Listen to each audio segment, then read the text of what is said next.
قال الشابي: إذا شعبها يوما أراد الحياة، وقال حشاد: أحبك يا شعب.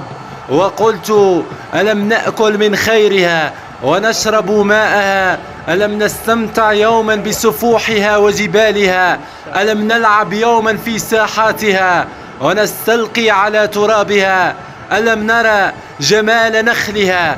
ألم نلعب صغارا في أنهجها؟ ألم نجلس يوما على مقاعد مدارسها ننتظر طابور خبزها؟ شربنا يوما من لبنها؟ ألم نبكي يوما لفرحها أو حزنها؟ ألم نفتخر يوما بثورتها وتاريخها؟ ألم نراهن يوما على شبيبتها وشبانها؟ يا موغل الخضراء، جئتك زائرا بالخير، بالحب، بالطيبة. الدنيا بكم تحلى. احنا لا ندعي أننا نفضل، لكن نرفض أن نكون أقل. لحظات وتنطلق مباراة القمة هنا في 7 أبريل 2024. صح رمضانكم وصح شريبتكم، وتقبل الله منا ومنكم صالح الأعمال.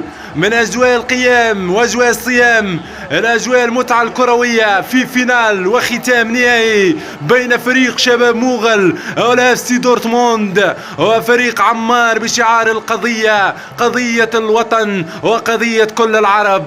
هنا في أجواء مثيرة، أجواء مختلفة عن عاداتها في موغل الخضراء. الله الله الله، هنا يلتقي الإبداع والفن.